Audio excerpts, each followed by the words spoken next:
We're back. Did you miss us?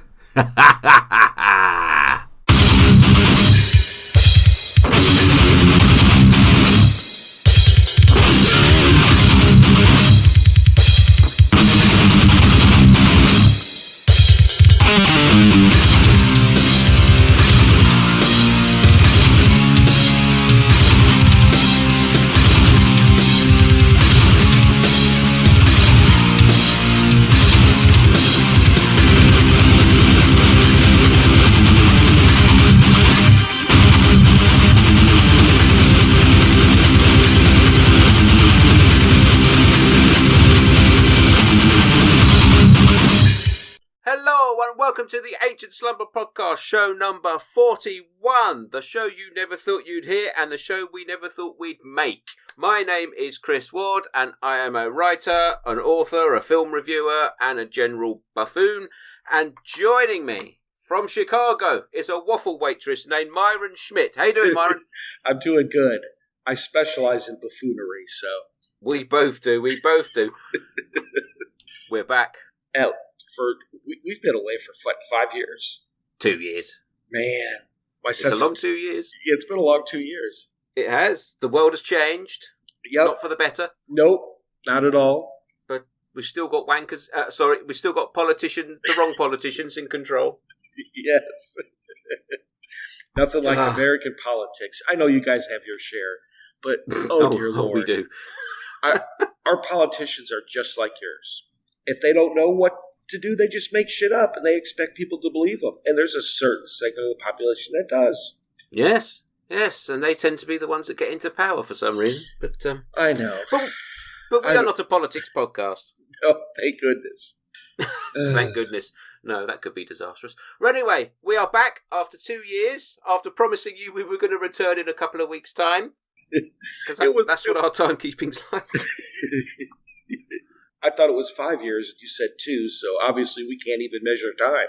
No, September 2021 was our last show. And, I suppose it's probably my fault because I had a book to finish. And my plan was to finish out 2021, maybe do a Christmas special, and then come back strong in 2022. And, it just got easy not to, really, didn't it? Yeah, and here we are limping into 2023. I know, but we think now is the time to come back. We've been looking around the world, we've been listening to other podcasts, and we thought, fuck it, let's come back. There you go. Yes, so if anybody is new to us, welcome. If this is your first show, I apologise in advance. But please do go back and listen to the back catalogue. I have put them all up on, Spotify, and they're all there on iTunes and Amazon and blah, blah, blah. Anywhere you get your podcast. Except if you're that one reviewer, they probably won't listen again. Our little one-star comment. Yeah. Yeah, a podcast about Dracula, and he didn't like us talking about dead people. Speaking of Dracula, have you seen the new, Voyage of the Dementor? No, because we got shafted over here on that. It didn't get a release. Not even a cinematic release? No. It got pulled because, it was made by, or it's distributed by E1, and they've been bought out, so it's got lost in the shuffle. Oh, that's too bad. I'm hoping it'll turn up at some point on a physical release, but I'm not counting on it. But I hope it does. Maybe it'll pop up on Skybox or something. Possibly. But I know people who've seen it, and they've sort of spoken quite highly about it. But Yep. Yeah, I haven't yet, but there we go. Have you seen it? I have not. I have not been. The last movie I went to see was Quiet Place. Was it Quiet Place 2? Okay. Yeah. I haven't seen that. And it's all right. I mean, it was a decent movie. I didn't like the first one. It was all right. Let me tell you what a bad movie is The Fast and Furious 10. Oh my God, Chris. Oh my God. I haven't seen the 10th one. I had a bit of a stroke earlier in the year and decided to buy them all on Blu-ray. I don't know why, because I'd only ever seen the first one. And so I've got 1 to 9 on Blu-ray, which I've watched. I haven't seen the 10th one, but I didn't like the 9th one. I'm sure Jason Momoa is a fine actor, but yes, not in this movie. It wasn't good. It just was. That's quite an accomplishment when you're in a movie with Vin Diesel, isn't it? Yeah, we could call it I liked some of the parts, but I love James Bond. I loved horror. So I'm okay with the stupidity of action movies. But I know, but there's stupidity and there's just fucking downright dumb, isn't there? Yeah. And I think number 10 went over to the kind of dumb part. Well, number 9 was hardly straight up action thing, was it? It was that rope bridge jump. Yeah. For fuck's sake. Come on. Was that the in space one? I don't remember which one where they launched. Yes. That's the in space one, and the in space bit wasn't the most stupid bit of the film. Oh. They sort of found their stride around the 5th film, didn't they? And then like 5, 6, 7 are good, and then 8's a bit meh, and then 9 was just fucking awful. I actually watched the Hobbs and Shaw one, and I rather enjoyed that. That was okay, yeah. Because it didn't have any of the other characters. It was literally The Rock and Jason just ripping on each other for 2 hours. It was fine, but it was half hour too long, and yeah, it ran out of steam long before the end, I thought. But the first sort of 2/3 of it I thought were really good. Yeah, for sure. But we are not here to sing the praises or talk about the negatives of the Fast and Furious. I dare say we will never do the Fast and Furious. Unless there's a call for it and people really want us to do it. But God. No. We did do some watching, though. We watched all 3 seasons of Creepshow that in the States premiered on Shudder. It did. It did over here as well. Okay. It did over here. I haven't had Shudder for about a year because I just thought, why am I paying money every month for films I don't really like, and the ones I do like I've already got on disc anyway.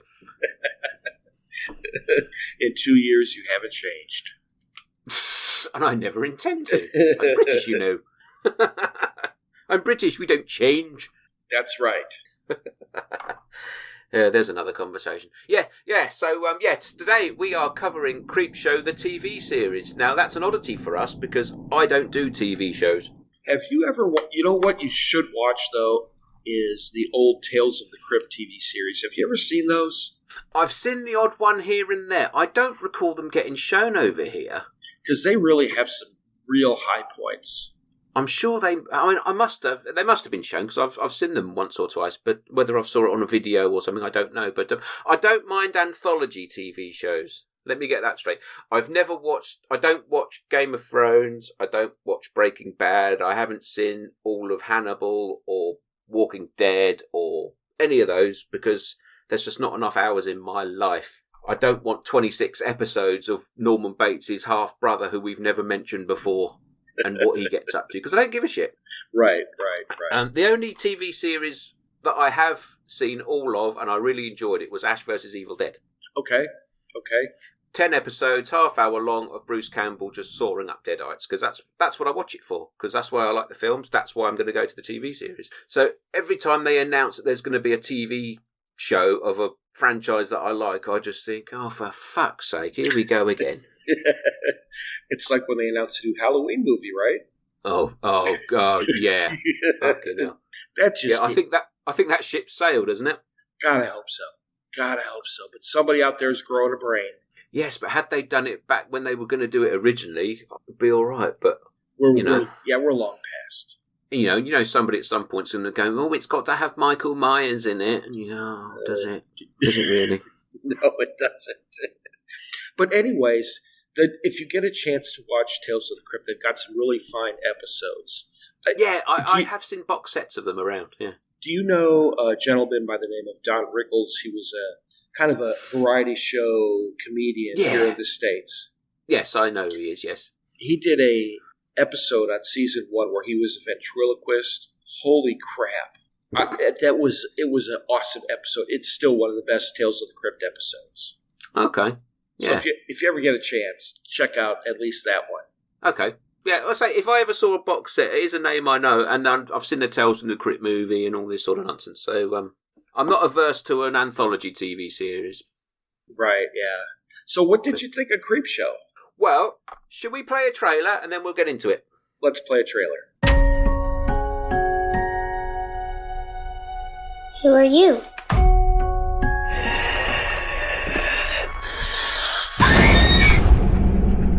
You know it's okay to be scared, right? You gonna tell me what this is all about? Yes. Yes, absolutely.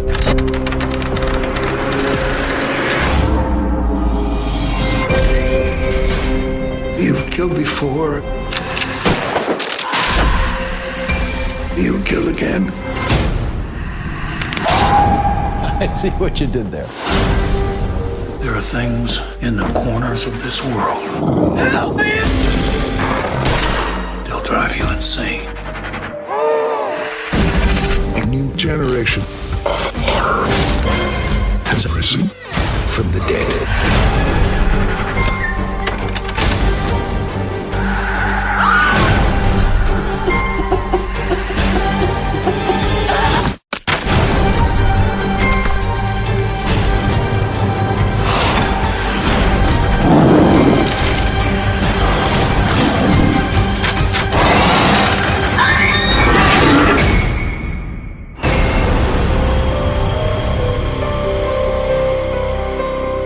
You're in for it now. Why? It's the way it's supposed to be.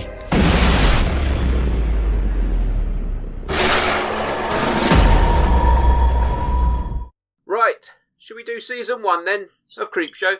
Yeah, let's do it. Okay, season 1 of Creepshow, starring lots of people that we know, including Adrian Barbeau and Tobin Bell, and I'm quickly scrolling through this to make it look like I know what I'm doing, and I can't see any names I know. Fucking hell!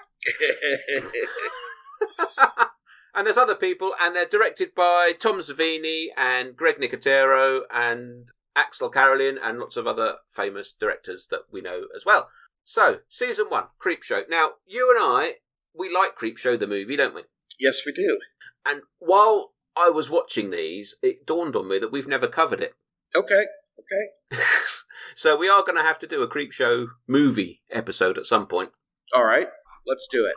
Let's do it. Let's not do it now, though. Let's talk about this. Right. So, Creepshow TV series was launched in 2019 on Shudder. Greg Nicotero from KMB was sort of the head honcho bringing it back, which is good because he's got the Tom Savini connection, which then has the George Romero connection, who did the original movie. So that's all good as far as I'm concerned. Yeah, so here we go. Let's start with some episodes that we like. Grey Matter was the first one with Tobin Bell and Adrian Barbeau. Yes. It stands to reason. Not stands to reason. I don't know what I was thinking. God, I'm getting old. I'm losing my head. There's a lot of who's who in the author fiction world writing these episodes. We got Stephen King. We got Joe Hill, Joe Lansdale, Josh Mallerman of... I can't even think of the name of the book he wrote. I've got his name up on screen as we speak. He's done quite a few. Ghoul and the Cape, Daphne, Spin a Black Yarn. No, it's Carpenter's Farm. It's the one where you have to cover your eyes. You see the monsters, you go crazy. Oh, I don't know. I won't know. Great book. Sandra Bullock made a movie, Netflix. Okay. Josh, I apologize that I can not figure out the name of the book. Bird Box. I'm sure he just appreciates the fact you read him. Bird Box, yes, that's listed, yeah. But yeah, so that was impressive, is that you have a number of high-profile authors, popular mainstream horror authors writing this. So I thought that was very cool. Yes. Well, Grey Matter is the first one, and that was by Stephen King. Correct, out of the Night Shift collection. Oh, is it? Yes, it is. Okay, I've never read that, so okay. Worth a read. Any of his books are worth a read. Well, we'll get into Stephen King a little bit later. So as far as episodes that I really enjoyed, I liked Grey Matter.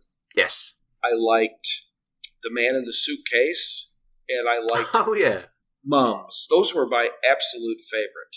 Although The Finger was a close up there as well. Okay. Yeah. Finger. Yep. The Finger, and he grew a little monster, and Yeah, that was a weird one. It was a weird one, yes. Okay. I like Grey Matter. I thought that really came across like it felt like Stephen King, obviously, but in my notes, because I actually wrote some notes on this. Are you okay? Have you fallen? Have you hit your head? Let me clarify that. I started writing notes on season 1 and very quickly drifted off because I don't like writing notes, as is obvious. So, but I wrote down, it's basically Geordie Verrill from the original Creepshow meets The Mist. Yes, in a lot of ways it does, with weirdly contaminated beer. And it reminded me, when that bit where, Tobin Bell and the other guy, they go looking around the dad's house, just reminded me of the scene in The Mist where they go to the shop next door and they find all the dead bodies. Yes. Yeah, exactly that. So, yeah, massive Stephen King feel on this one. And we've got the lovely Adrienne Barbeau, who was in the original Creepshow. Yes, she was. That was the episode with Hal Holbrook where he fed her to the monster. Oops, spoiler, sorry. The Crate, yeah, that's a great one. Okay. Okay, yeah, so Grey Matter kicks us off in sort of classic Creepshow style. Then we had The House of the Head, which was written by Josh Malerman, which you said. Yep. I didn't like that one very much. I've got to be honest. I didn't either. Sorry, Josh. There is a Chief Woodenhead callback in there. Did you notice? I did see that. And there's one later on, actually, where somebody opens a can of beer, and it's called Chief Woodenhead Beer. Now that I missed. Oh, I wish I'd written down. It may have been Michael Rooker in his one. I can't remember. It was definitely one of the later ones. Yeah. But yeah, House of the Head, that was the one with the doll's house and the little girl who kept moving the figures round, and then things kept happening in real life and blah, blah, blah. Yeah. Nice idea. I don't know. It just didn't work for me, that one. Yeah, it just didn't. It didn't translate well. I would imagine the short story or novel it was based on, if it was, would be a lot better. Yeah. And that one was directed by John Harrison. Okay. Yeah. Then we went to Bad Wolf Down. Now, I had high hopes for this one, because it's basically a Nazi werewolf story. Yes. And it's got Jeffrey Combs in it. It does. As Reinhard, I can't even pronounce that, Schmerzgerat. Of course. Exactly. Oh my goodness. I had forgotten Jeffrey Combs was in that one. Yeah, he's the Nazi whose son dies, doesn't he? His son gets killed, and then he captures the soldiers, and then there's a werewolf involved, and they all get their revenge on the Nazis. Yes, by turning into werewolves. Yes. Again, I think on paper it was probably better than what was actually filmed.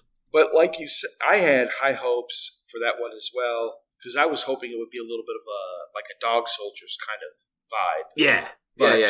It just turned out to be just a awesome revenge. It sort of reminded me, there was a film out a few years ago called Frankenstein's Army, which was set in World War One, and somebody discovers Frankenstein's book of notes, and they create an army of super soldiers. And it sort of reminded me of that in tone and feel and look, but I didn't like that film either. Isn't that the one where the people were out walking and they stumbled across his laboratory? Then at the end, it turned out to be some sort of weird time travel thing. No. This was a found footage one from set in World War One. My review was basically there were no cameras, handheld cameras in World War One. So straight away, I can believe the werewolf bit. I can't believe the cameras in World War One bit. Wow. And then the director got me on Twitter, and I told him the same thing. And he wouldn't have it. Anyway. Excuse me, did you say the director got on to you? Yeah, because I gave it a low review. And I said to him, but there were no cameras in World War One, so why is this guy walking around the battlefield with a handheld camera? And he said, well, I had to do something to sort of... No, yeah, basically, you made it up, but it's bollocks. Werewolves, Nazis, experiments, that's perfectly fine. But no, you've got to ground it in some sort of reality, haven't you? I guess so.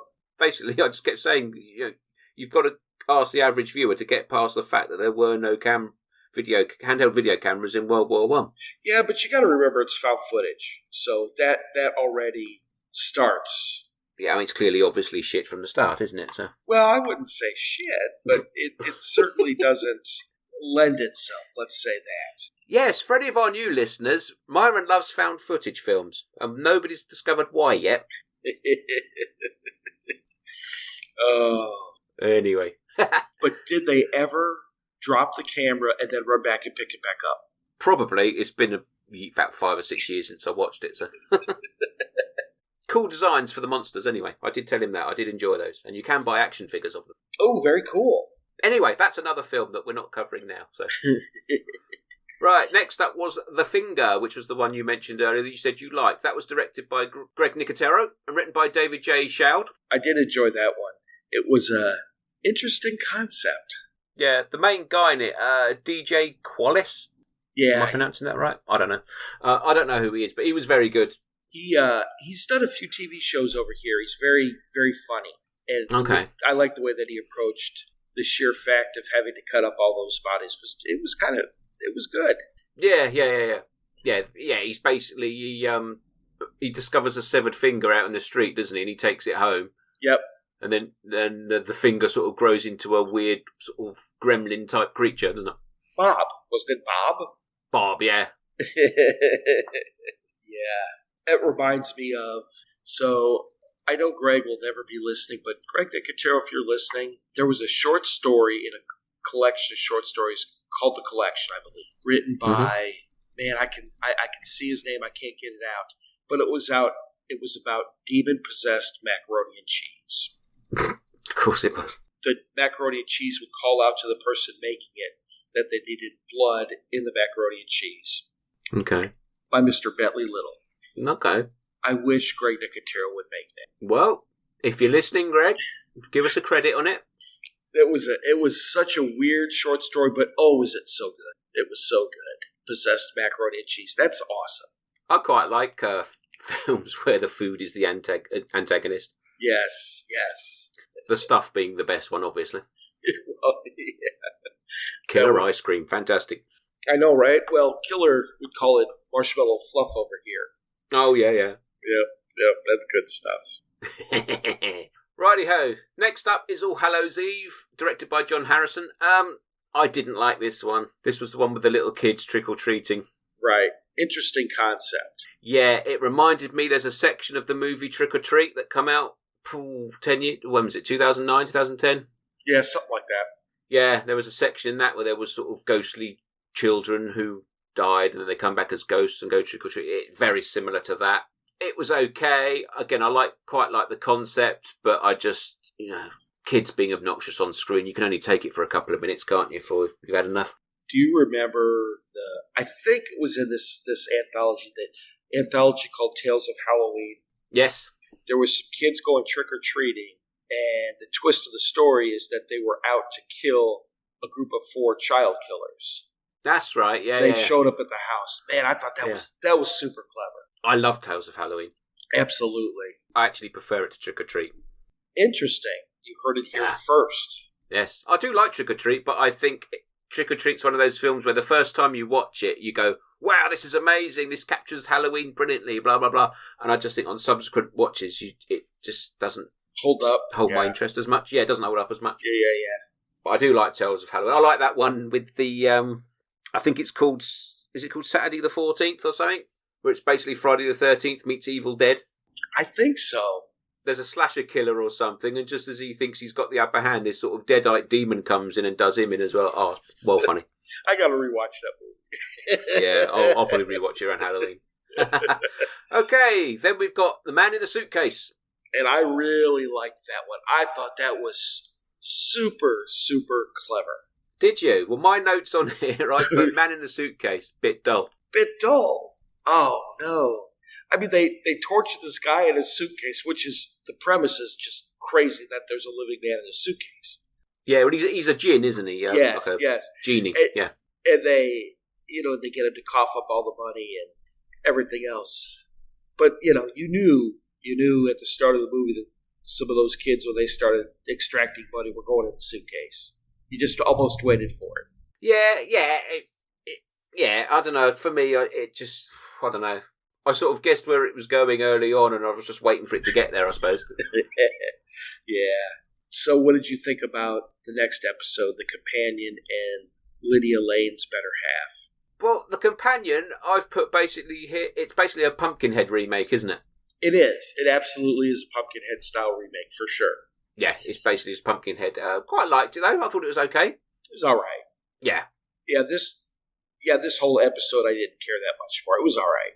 Yeah, it's quite throwaway. I wouldn't say it was, one that I'll watch again or want to watch. If I wanted to watch a full version of it, I'll just watch Pumpkinhead.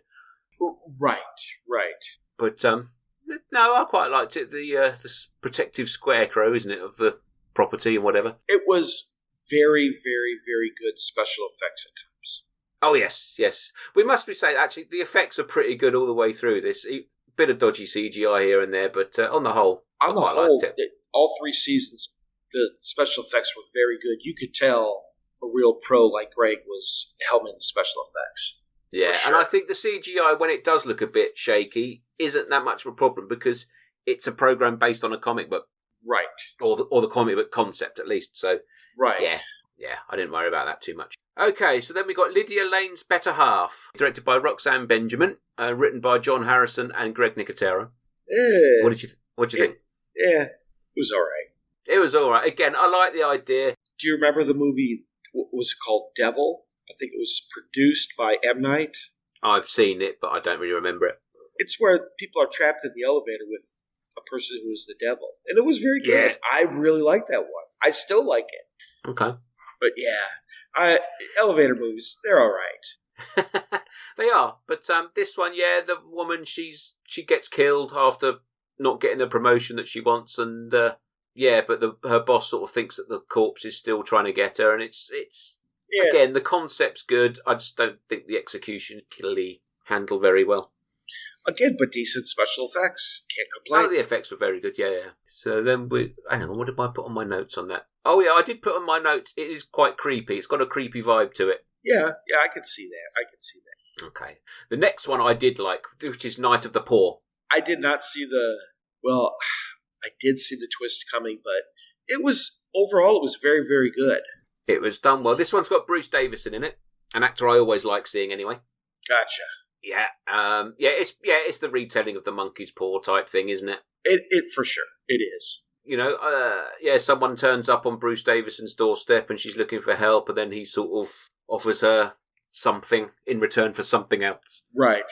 Yeah, and then you find out that his wife died and he's trying to bring her back, blah, blah, blah, blah, blah. Exactly. Quite enjoyed it. I can't really say much else, really, but I think Bruce Davison made it what it was. I think if it had been a different actor, it may have been a little bit less interesting. Yes. So, what did you think of the next one? Times is Tough in Muskie Holler. Yeah. I've written down here, good effects, but very slow. I love this one. Did you? It was a little slow moving. I can see where you would see that. Yeah. That was just awesome. When it hit its stride, when the zombie attacks near the end, I got into it then, definitely. You could tell the hand of Greg Nicotero over it. Well, just the whole concept of they strap the baddies, the people who've tortured them, to chairs. Then they raise them up and their heads are in a bowling pin shape. And they let the zombies without legs crawl up and eat them. Yeah, it's basically a zombie apocalypse story, isn't it? It is, and I don't know about you, but when there's movies and people get their comeuppance, I like those kind of flicks. It's fun to watch. You're not supposed to root for the zombies, but you do. You absolutely do. Because the people are so horrible. Yes. And actually, what you root for is a slow, painful death, not a quick death. Yeah. Oh, yeah. We're terrible.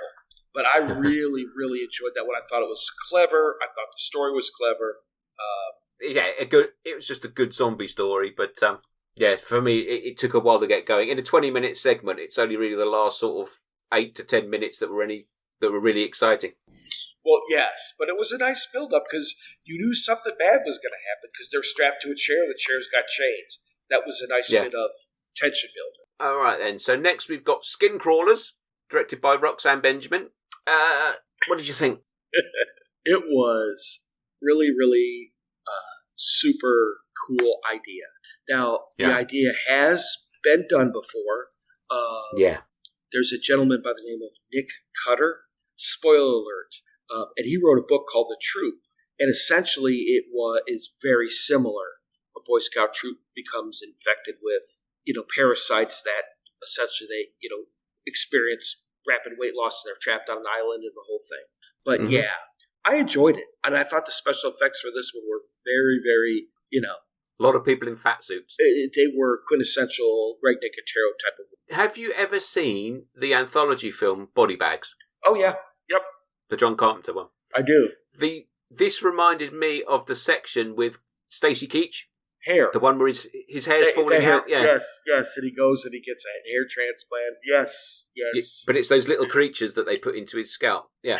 Yes. It's basically that, but for fat people, isn't it? People concerned about their weight. Yeah, there's a revolutionary new procedure these people sign up for, and it basically means putting parasites inside of you that basically eat you from inside, but you have to keep feeding them. Yes. It's and then they morph into big monsters at the eclipse. Yeah, they burst out of you, basically. Yes. Yeah, the effects were very good, very bloody, very violent. Spoiler, at the very end, a vending machine falls on somebody, which I really liked. Yes. Such a great effect. Yes, it was. Yeah, it was a fun story, and I enjoyed it. The sort of story that could probably be made into a longer film, I'd have thought. Oh, probably. Yeah. As long as you could keep that tone up, the sort of light-hearted comedy tone of it. But Right. But yeah, I quite enjoyed that one. And then we've got the final one of this season, which is By the Silver Water of Lake Champlain. Yep. I think that's how you pronounce it. Written by Joe Hill. Written by Joe Hill, directed by Tom Savini. Yep. Okay, what did you make of this one? I thought it was a good story. I don't necessarily think the story translated super well into like a film or a TV show. Yeah. But the story itself is very, very good. Yeah, I think on one that works better on the page than it does on the screen. Yep, for sure. It does. And it's, again, it's a comeuppance story, Comeuppance story, again, sort of Pumpkinhead-esque. There's a monster that lives in the lake, and there's a family where the stepdad is abusive, and right. Obviously he's got to get his comeuppance. Did they call the monster Chappie or Charlie? I don't remember. I can't remember. Charlie, I think it was. Something like that. Yeah, something like that. But overall, I mean, I really enjoyed the story when I read it. I believe it's in his 20th Century Ghosts collection. Okie dokie. Right. Did you manage to watch the specials episodes? Are they on there on Shudder? I did not. Okay, they are on they're on the disc of season 2, actually. Okay. Let's play a trailer for season 2, and then we'll get into that one. Alrighty.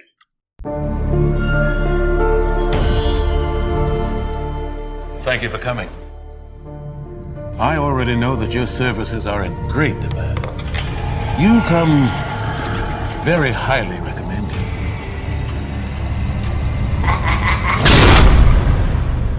Today's guest has brought us something quite special. People like horror. People like being scared. You have to try it. What the hell is that?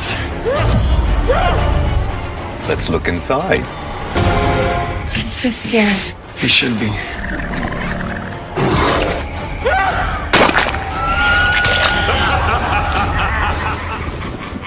All hail the king.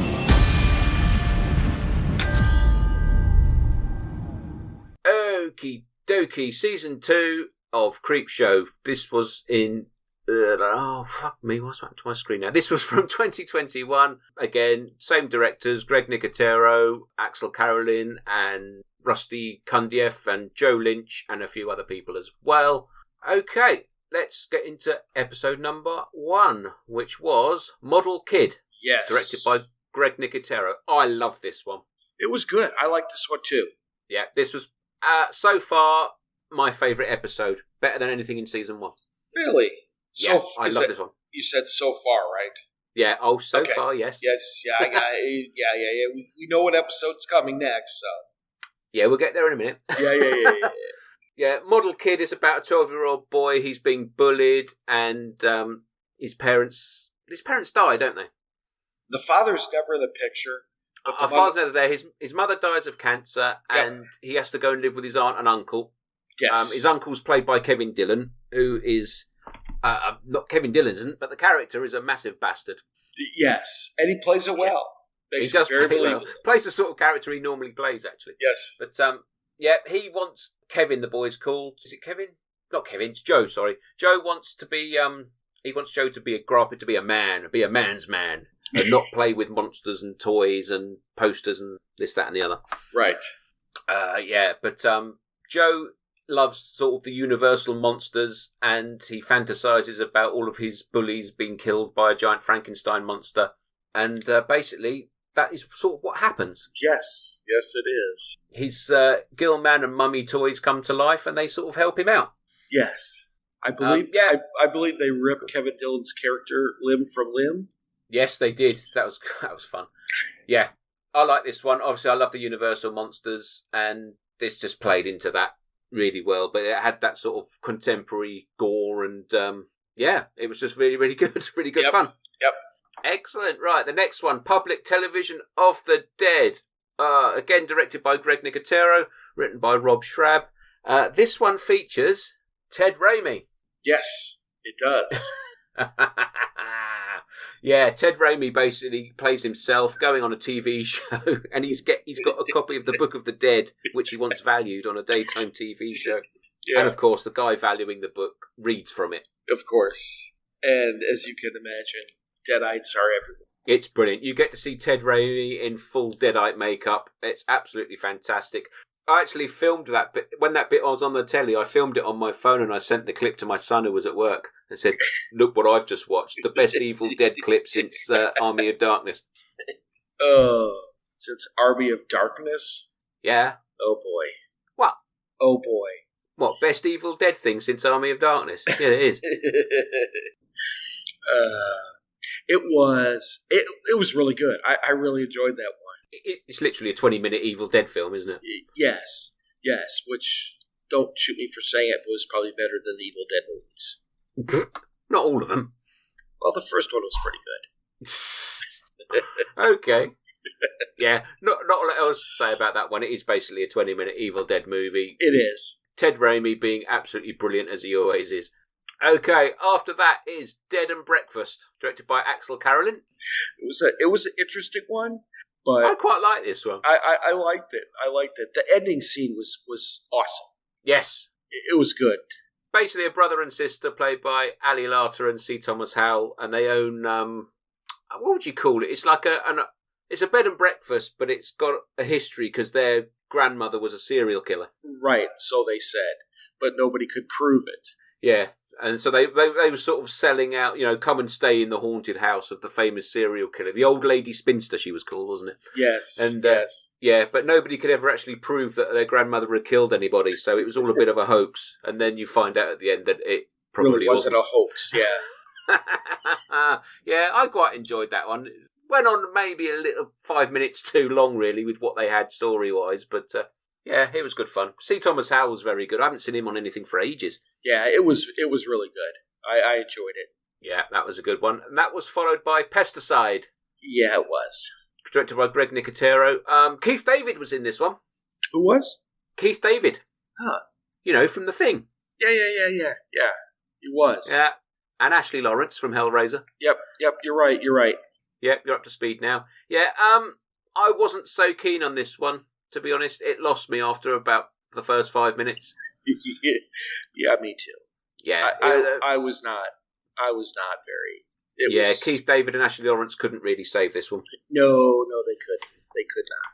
But all to do with insect. What do you call it? Exterminator. Right. Oh, he played Was it Childs? He played on The Thing. Yes. My brain took a minute to catch up. You weren't thinking of David Keith, were you? There's a Keith David and there's a David Keith. I don't know what I was thinking. Oh, God. Cool. Yeah, what? Okay, next one then was called The Right Snuff, directed by Joe Lynch of Wrong Turn 2 fame. Yep. I really, really, really, really enjoyed this one. This is the one in space, isn't it, with Breckin Meyer? Yeah. Yes, it is. Yeah, I quite enjoyed this one. It was, it was good. Maybe to watch it again. But yeah, it was set in space, and it was one of the guys was getting all the credit for all the work, and the other one was the sort of the son of a captain who'd gone into space before, and it was all a bit of a jealousy type story, wasn't it? Yes. And then the aliens come and they want to talk to the one specific guy for a specific reason. Great reason, by the way. It was, yes. I really I quite enjoyed that one. Yeah, that was quite fun. That was followed by Sibling Rivalry, directed by Rusty Kundieff. Yeah, that's the one with Molly Ringwald in it, wasn't it? Yes, and I really, really enjoyed this one too. I thought it was absolutely super clever. Yeah, this is the one with the high school girl who thinks that her brother's trying to kill her. Right, which he is. Well, she is, yeah, but we're not supposed to know that, are we? No, you are not. Yeah, and it's a bit of a vampire story, really. It is. It's very good. Very good. Yeah, I think in my notes I've just put dull next to it. Dull? I like the concept. I like the concept of it. Dull? It was kind of exciting. It was kind of cool. And at the end of the day, the vampires excised a bit of revenge on a lot of people. Well, yes, there is that. It is a lot of that. Yeah, I don't know. I think the writing was maybe a little bit off on that one. I think that's why some of the dialogue was a bit... Oh, absolutely. It was a bit ropey. Yeah. But next one up was Pipe Screams. This was directed by Joe Lynch. Well, this is the one with Barbara Crampton, who is a landlady. Yes. Who hires a down-on-his-luck plumber and to fix all of her pipes, but she doesn't want to spend any money, basically. Correct. I quite like this one. It was good. I mean, at the end of the day, Barbara Crampton's pipes get fixed. Yes. Her personal pipes. Barbara Crampton's personal pipes. There's an anthology story. Yeah, there it is. Yeah, that was quite a good one. She played the sort of bitchy landlady quite well, I thought. Yes. You normally see her in more sort of cheery roles, but she was quite good in that one. Yeah, that was followed by Within the Walls of Madness, directed by John Harrison. Yeah, I was on the fence about this one. Yeah, this was the one in prison, wasn't it? Yes. Yeah. It was okay. Yeah, I quite like the story. There's the guy in prison, and he's not getting parole, and he's basically being bullied by all the other prisoners, and blah-de-blah-de-blah. On it goes. Blah-de-blah-de-blah's right. Yeah, there's demons involved. He summons demons, and yeah, it was okay. Yeah, it felt like it was shoved in at the last minute. Quickly, what else have we got? We've got this prison one with a demon. Yeah, chuck that in. Exactly. Okay. Did you watch Night of the Living Late Show? I did. You did? Okay. That one, I liked the story, but it seemed a little clumsy in the interpretation of the story. Yeah, I get what you're saying. I really like... Yeah, the idea was great. Justin Long's in this one, and he's basically invented a machine which puts him into any movie that he wants. Yes. And his favourite movie is Horror Express with Christopher Lee and Peter Cushing. A movie we have covered on this show. Yes. And, yeah, I love that. He basically puts himself into Horror Express, and that shows clips of him interacting with Christopher Lee. And those were well done. I did think that the way they interposed the clips was very, very good. Yeah, and I think as it came to the end and they sort of deviated from the main plot and added in a little bit of personal drama type stuff, it tended to go off the boil a little bit. Yes. But yeah, the main idea was really good. Justin Long's really good. And Peter Cushing, Christopher Lee were very good as well, obviously. Okay. Also, on the Season 2 disc, you get the specials, which were called Survivor Type, which is an animated one, voiced by Kiefer Sutherland. I did watch that one. That was okay. Oh, you did watch? Yeah. I like Kiefer Sutherland's voice. I think he does that sort of gruff voice over the animation was quite good. I didn't like the story much. It didn't hold my attention very long. It was all right. I mean, yeah, nothing spectacular. After about 10 minutes of it, I just sort of started looking for other things to do, really. It was like, yeah, okay. Yeah. Post-apocalyptic criminal underworlds, blah-de-blah-de-blah. But I did like Kiefer Sutherland's voiceover. He was very good. Yep. Shapeshifters Anonymous. Did you watch that one? I did not. I got to go see if I can find that one. That was a special 2020 Christmas special or something. That was on the disc. That was okay. It's to do with a group, like an Alcoholics Anonymous type group, but instead of alcoholics, they're monsters. One's a werewolf, one's a vampire, blah, blah, blah. It was all right. The main guy in it, Adam Pally, he was quite good. But yeah, it went on a bit too long. It sort of deviated from its core concept and just started to meander a bit too much. Oh. But it was all. Okay, that's season 2. So what was your favourite episode in that season? Oh, gosh. I think probably... Boy, it's a toss-up. I'm going to say The Right Snuff. The one about the stuff in the space one. I really, really, really liked that one. I thought it was clever. Yep. Yeah, that's probably my third favourite one. I really like Model Kid. That was very clever, too. I enjoyed that. That was the guy getting ripped live was very, very satisfying to watch. It was, and very well done as well. Yes, So, yes. I enjoyed that. Right, should we look at season 3 then? Let's have a look. Let's play a trailer. Welcome. You're going to have to come closer. Something's wrong. We don't have much time. It's here! The stories were true. This isn't a dream. This is really happening. They're dead. They're all dead. What did you do? This is scary. 100%. Simple as that.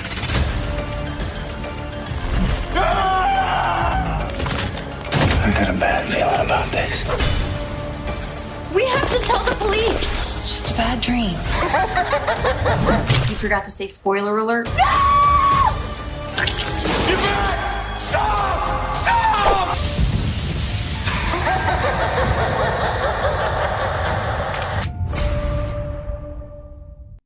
Okay, season 3.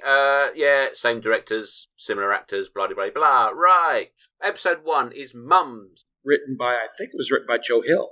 That's a Joe Hill, and then adapted by Greg Nicotero and David J. Shaw. Directed by Rusty Kundieff. I've got to be honest, I'm looking now, I can't really remember that one that much. It's the kid who the dad kills the mom, and then yes, right, plants her in the garden and mums grow, and then the mums are evil and they start, killing off the bad people. Yeah. It was good stuff.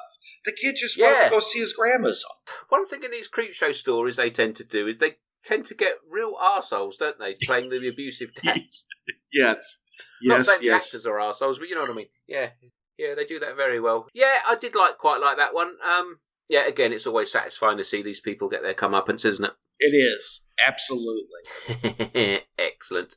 That was followed by Queen Bee, directed by Greg Nicotero. I didn't like this one very much. Yeah, it lost my attention quickly. Yeah, I don't think this one was for us, really. It was well done. The special effects were good, on and on. Yes. But it just didn't click with me. Yeah, it's about some teenagers who were fans of a pop star, and they find out that the pop star is pregnant and gone into labour, and it hasn't been publicised, and they get into the hospital and they find out that it's not a human baby, and blah, blah, blah, blah, blah. Yeah, yes. It was all right in concept, but again, it just didn't hold my attention very much. Correct. Okay, that's followed by Skeletons in the Closet, directed by Greg Nicotero. I like this one. It was all right. I liked it. I just thought it was really clever, and it played on the fact that it took a lot of dialogue from other films. Yes, it did. A couple of, there's a line from Rosemary's Baby, it's all, this isn't a dream, this is happening, blah, blah, blah, all that sort of stuff. Right. Yeah, this is the Museum of Movie Props, and James Remar comes in, he plays a rival collector, and he's after a certain piece. Yep. And a lot of movie references. Tons of them. Yeah, James Bond reference in there. Rosa Klebb's dagger shoes are in there. Yep. We liked, and there was stuff from Psycho and all sorts in there. Someone's got a prop from the sequel, and somebody says, well, I've got the original one, and there's a lot of rivalry going on. I thought this one was fun. Yes. And they did recreate the Psycho shower scene as well. They did do that, yes. They went black and white and everything. What did you think of the next one, Familiar? Familiar, that was directed by Joe Lynch, wasn't it? Let me remember that. Oh, I didn't like that one very much. That was the fortune teller one, wasn't it? Yes, where then somebody thinks a familiar is following them, and then they trap it. It was all right. It got a little bit hard to follow for me, believe it or not. Yeah, same for me. Ironically, it's called Familiar, and it felt very familiar while I was watching it. It was a little bit, we've seen this before, haven't we? Yes, but I can't recall. I can't recall where. I'm sure I've seen a short story or something where this is the exact same thing. Yep. Yeah, wasn't that keen on that one. Didn't really hold my attention. Next is the last, I can't pronounce this, Suburaya. Yes, yeah. This directed by Jeffrey January. Sorry. And this one, even the next one, in this episode 3, they were okay to me. They just didn't grab my attention. I really liked this episode. I thought this one was good. Oh, really? Interesting. This reminded me a bit of Hellraiser 3. The guy collecting the art and he gets Pinhead and blah, blah, blah. Yeah, yep. I can see. Yeah, you've got absolutely similar sort of character here. And, absolutely. He gets some art from a mysterious Japanese artist who... It's been covered up, hasn't it? And in 100 years, one person is allowed to look at it, and the artist looks at it, and then he burns it, and bad things happen. Yes. I did not make that connection, but it does have a Hellraiser 3 vibe. All we need is the bar or the Inferno, and we'll be there. Yeah. Oh, yeah, the artist character was very similar to the one in Hellraiser. Oh, gosh, yes. Absolutely. Yeah, did enjoy that one. Then we've got Okay, I'll Bite. This is a prisoner one, isn't it? Yeah, I may have been getting this muddled up with that other prisoner one earlier, actually. This was the one I was thinking of. Oh, gotcha. Okay. Yeah, this was the one with the pharmacist who's in jail. And, doesn't he summon an Egyptian mistress of the dead or something? Something like that, yeah. Again, pretty similar to the one that was there earlier. It was okay. Okay, right. Then we've got, Stranger Sings. Axel Carolyn directed this one. I thought that was a really clever one. I enjoyed this one. I enjoyed this one. I didn't think I was going to in the first couple of minutes because the script was very I don't want to use the W word, but it was very what should we say? People wanting safe spaces and, oh, I'm sorry, I didn't mean to offend you type. Yes. Yeah. And I was like, oh, I'm not going to like this one, am I? But it does actually play into the story. And once it unfolds, it was really good fun. Yes. There's a siren who wants to have her voice removed and put into the body of her fellow demon friend, whatever you want to call them. So they kidnap a doctor to perform the operation. Good fun. It was good. Gore. Yep. Yeah, the makeup reminded me a bit of the vampires from Dusk Till Dawn. Yes. Exactly. Yep. When she turns at the end, that very similar look there. But yeah, I enjoyed that one. I thought it was going to be something else, and it wasn't, thankfully. Enjoyed that one. Then we got Meter Reader, which was directed by Joe Lynch. Yeah, this was a dystopian future. There's a virus or a plague that causes people to get possessed, and there's a guy who goes out sort of like a plague doctor. I quite like this one. I thought it was all right. It was very good, wasn't it? I really enjoyed it too. Yeah, you really like this one. Yeah, I thought it was good. It was. You know what's funny is this is the one story also that gave me an Evil Dead vibe. Really? Yes. I could see. I don't know why, but when I was watching, I kept thinking, this reminds me of the Evil Dead. I have no idea why. It has nothing to do with Deadite and anything like that, but... No, but it's sort of, the father, he goes out, he's like a plague doctor, and he comes back home, and he said to the family, don't let me in. If anyone knocks at the door, even if it's me, don't let me in. Right. Isn't it? And then he comes back, and then the wife goes to let him in, and the daughter says no. And then they have to shut him in the basement all night so they know that he's okay. So yeah, there is an Evil Dead sort of feeling to it, yeah. And the other feeling I got from it was, did you ever see a movie called Priest?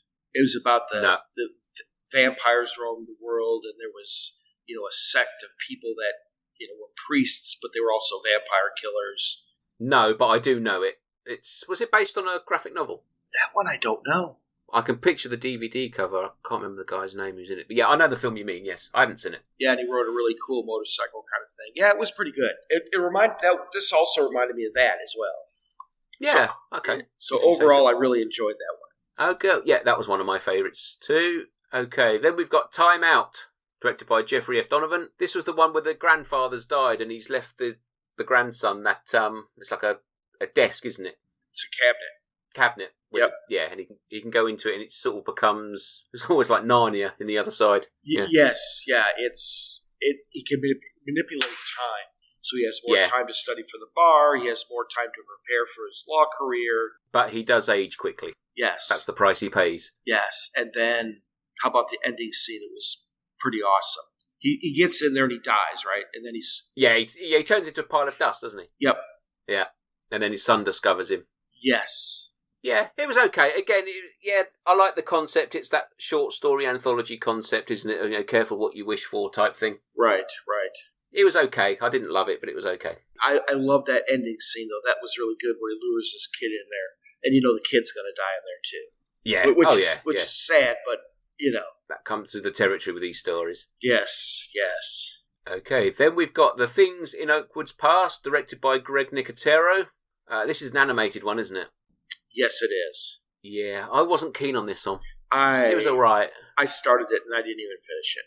Yeah, it looked better than it actually was. Yeah, not a lot to it, really. It was okay, but not great.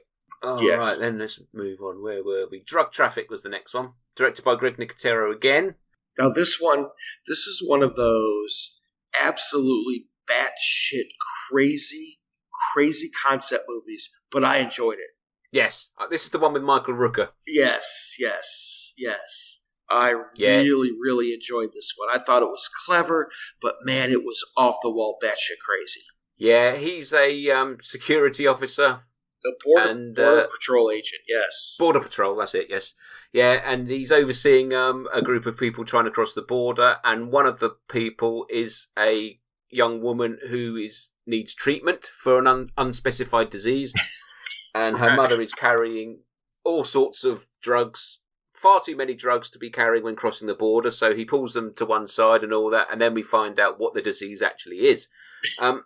Yeah, I really like this one. I did too. Very big Japanese flavour to this one. Oh, J-horror God, yes. vibe. Oh, God, yes. Yeah, basically the daughter's disease means her head and her head separates from her body and flies around and bites people, basically.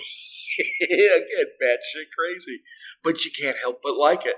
It was great, and the special effects weren't as bad as I thought they were going to be for a flying head on a budget like this, but it was really good. And I love the way the head puts itself back on the body when it has all the entrails and the muscle things coming back down and it slots back in to the neck. I thought that was really good. Into her mom's body after her mom cut her own head off with glass. Yeah. Again, completely batshit crazy. Lots of good gore in this one, and there's a sort of political undercurrent as well. You've got the Michael Rooker character, who's obviously a Republican, and then you've got the politician guy, who's obviously a Democrat, and they have to sort of overcome their differences. Yes. They both start out on either side of the political spectrum, and by the end of it, they've both swapped over to the other. Right, exactly. Which I thought was quite clever. That was quite fun. Michael Rooker's excellent as always. He is. Yeah. I always like Michael Rooker. He plays his characters really, really, really well. He does. Enjoyed that one. Then we've got the final episode is A Dead Girl Named Sue. This was interesting. It was interesting. Directed by John Harrison. This is a black and white story set during the events of Night of the Living Dead. Right. So it's basically set on, if you imagine the house in Night of the Living Dead is in this location, we're sort of focusing on the local police force and what they're doing at the time. I like the concept. I like the way it was filmed. It fitted into it would make a great deleted scene from Night of the Living Dead. Yes. Yeah, I suppose the writing was a little bit... It was one of those that had started out as a great idea, but just got clumsy. Yeah, I think they tripped over themselves quite a bit to try and make it fit. But I enjoyed it. I like the idea. They did do a great job of shoehorning it in and mixing it in with clips, the movie, and all sorts of stuff. Yeah. Oh, yeah, definitely. Like I said, you could probably put this into Night of the Living Dead and nobody would notice. Correct. So in that way, it was very, very well done. However, it just got clumsy. Yeah, it wasn't a big bang to end the series with. Right. Underwhelming in that department, but apart from that, it was well done. And that's season 3, so what's your favourite one in that one? I have to go with Mums. Okay. I really enjoyed that one. I'm going with Stranger Things. Okay. But I'm going to give an honorary mention to Drug Traffic as well, because I thought that was really good fun.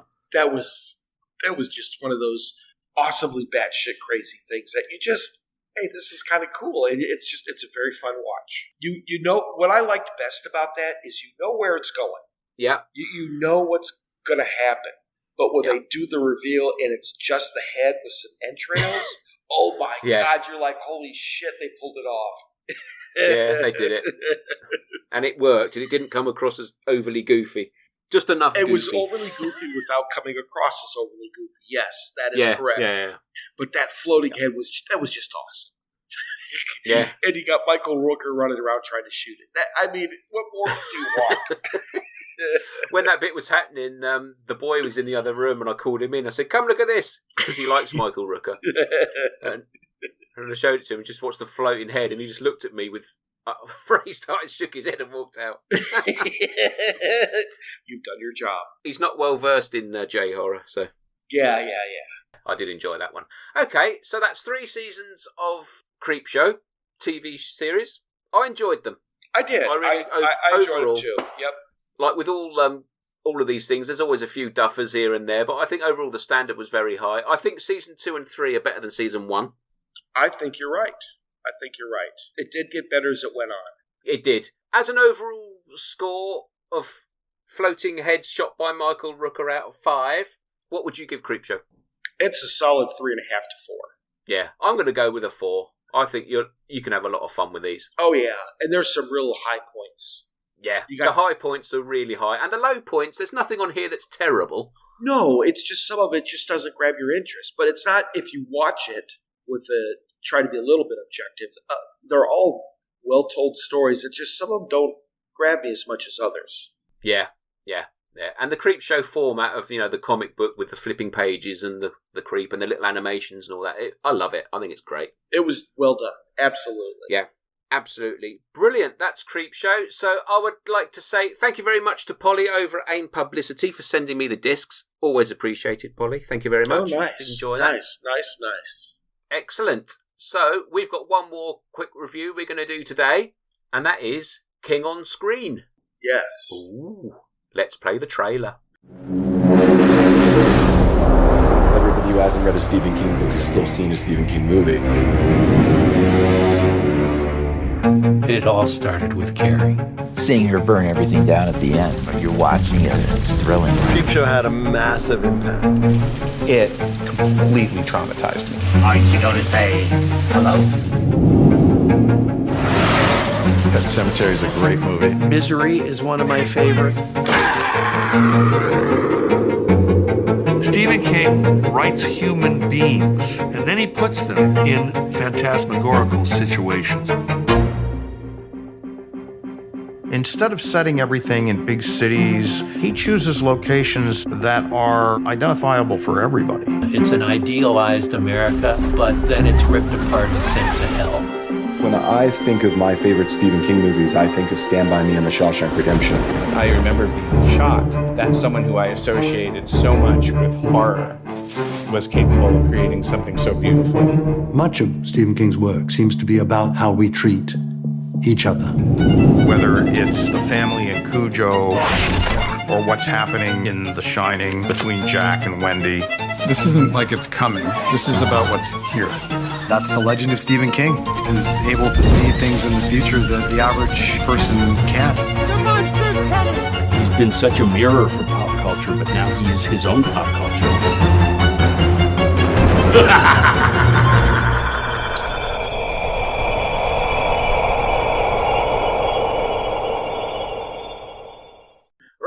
King on Screen, directed by Daphne Bioweir. I hope I've pronounced that correctly. Starring Mike Flanagan, Frank Darabont, Tom McLaughlin, Mark L. Lester, Mick Garris, and lots of other people who've been involved with Stephen King over the years. Yes. Yeah. This is a documentary, basically, about the movies based on the Stephen King stories, books, novels, whatever. Right. Let's give a bit of context here, because you are the big Stephen King fan, aren't you? I am a Stephen King super fan. Yes, whereas I am not. Yes. And you know what?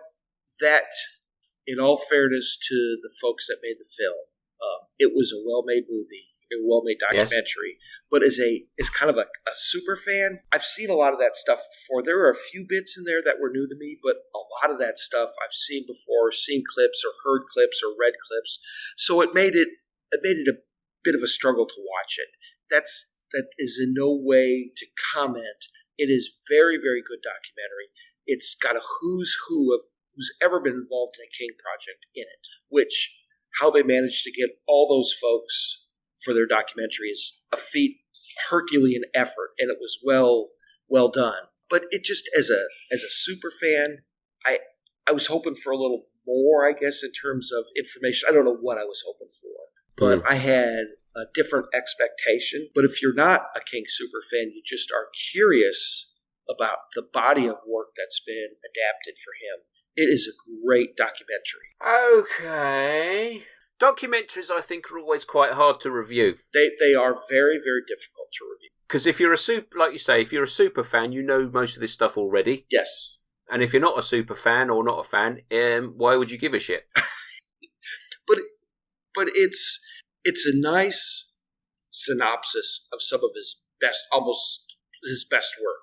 The clips, yes. The clips about with Darabont talking about Shawshank and Flanagan talking about stuff, and the whole lore of Stephen King disliking Kubrick's version of The Shining. That was all. It's a nice reminder, but if you're a King super fan, it's all lore that you've heard before, and I think that makes it a bit of a struggle to watch. I think the problem with documentaries like this, and it is a great subject to tackle. Again, I'm not a massive Stephen King fan, but I do like the films and I like his ideas. I'm just not a fan of his style of writing. I think the problem is this felt like what we call a fluff piece. It was just basically, how can I put it? People kissing Stephen King's ass. This is the sort of thing you would get on a DVD extra on one of his films. I can absolutely understand that. Yeah, there's nobody on here that... Not that you'd want to say a bad word about people, I understand that, but there was also nobody saying, actually, this wasn't a good time. We didn't enjoy doing this. There was a problem here, there was a problem there. There was none of that. So the only bit that really got close to that is when they spoke about The Shining. Obviously, Stephen King didn't like Stanley Kubrick's version. But again, you'd know that anyway. Yeah, It's been public knowledge for 40 years. And some of that's hidden a little bit because they did make comments that, well, this was a time when Stephen was drinking and he doesn't remember things. Yeah. And so there was a little bit of that. It wasn't totally a blowing smoke up Stephen's skirt. There was certainly some. The bits you wanted them to go into detail over, they didn't. And the bits you already knew, they tended to focus on a bit more. Fair play to that. Absolutely. I would agree. And things like, Carrie is obviously one of the first ones that was done back in 1976. The Brian De Palma film. That's probably my favourite Stephen King adaptation. That was really sort of just brushed over. There wasn't really much into that. No, they did brush over that. I love Sometimes They Come Back. Okay. It's got Robert Russell playing a greaser in it, which is just gold to me. And they interviewed Tom McLaughlin, who directed it, but they didn't actually cover the film. True. And it was just things like that. And obviously Mick Garris is in there because anything with Stephen King, Mick Garris is involved. Yes. And I like Mick Garris. He always gives good interview. But again, he didn't say anything you haven't heard before. Even as a casual viewer. There was one bit in there that he said that I did not know, and I can't remember, but I remember thinking to myself, oh, I didn't know that. Awesome. Thank you, Mick. Yeah. Frank Darabont was in it probably the most. Yes. Who had some good things to say, actually. Again, you'd know it if you've seen any of his films. They're all on the DVD extras. I just think, like you say, if you're a hardcore King fan, there's nothing here that's going to make you go, ooh, okay. Correct. I think if you did an unofficial one that didn't have Stephen King's permission to put out, if you like, that might be a bit more interesting. Maximum Overdrive was sort of brushed out. There was nothing mentioned about that. Yeah. Cujo, there was nothing mentioned about that. Salem's Lot was rarely referenced in it. Right. I just don't think there was enough here. There was no involvement from King himself either. Right. I think having Stephen King himself actually saying what he likes about these films or doesn't like about these films would be something more interesting. Right. But just having clips of him on chat shows throughout the years, again, it's nothing you can't see on YouTube. That is, in fact, true.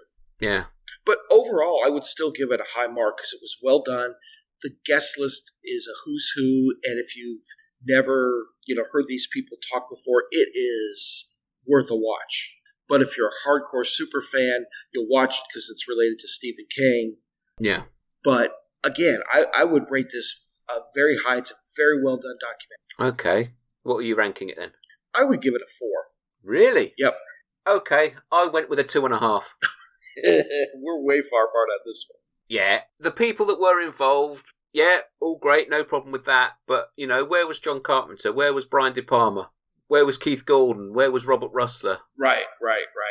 And I know, it's the directors, but they got the directors who will, talk about Stephen King at the drop of a hat, Right. Much as I love Mick Garris, I don't need to hear him tell me about Stephen King anymore. Right.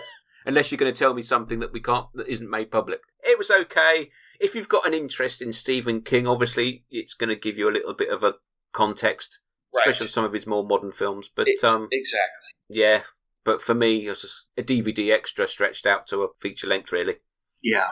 But never mind. Thanks to Sab Astley over at Signature Entertainment for sending us that. Awesome. Thank you. There you go. Stephen King. You love Stephen King. I don't. I do. Right. That's show 41 over with. We've got no feedback because no one loves us. Actually, that's a lie. We did get a bit of feedback, but I'm not going to read it out because it's basically Blue telling us that she's glad we're back. Do you reckon we can keep this up? We can do more shows, or is this it? We got to get back into it. We will. I'm not going to make any promises, but we're back. We've both missed it. Yep. We're both going to do it. So we will have a discussion off air about what we're going to do next. I do have lots of ideas. Excellent. Well, it was good to be back. It's great to be back. I like talking on the microphone. I haven't done it for ages. Absolutely. It's great. I did guest on Devil Times 5 podcast a couple of months back. Nice. Hi, Cliff, by the way. Hello, Cliff. That got me the taste for it again, and then obviously we had all of our technical demons over the last month. Yes. Your computer died, my computer died, and then my new computer didn't work, and blah, blah, blah, blah, blah. But we're back. We're back. We are back. For now. Okay, brilliant. So, if you want to get in touch with us, you can do so via email at ancientslumberpodcast@gmail.com. The blog site has now changed. We are now at ancientslumber.weebly.com. We are also still on X or Twitter or whatever the bloody hell you call it nowadays. Ancient_slumber. You can get us there. Myra and I are on there individually as well. All the links will be on the Twitter feed. And I'm also going to say, please, please, please go and buy my books. Thank you very much. Sacred Shroud. Buy Book 1, Book books, 2. they're very good. They are. They're brilliant. Buy them. Leave me reviews. Make me famous. Make me rich. Please do. As if. Right. Well, I don't know when we'll be back, but we will be back, and that's all I'm going to say. So, with that in mind, I think it's time we say goodbye. Bye. Bye.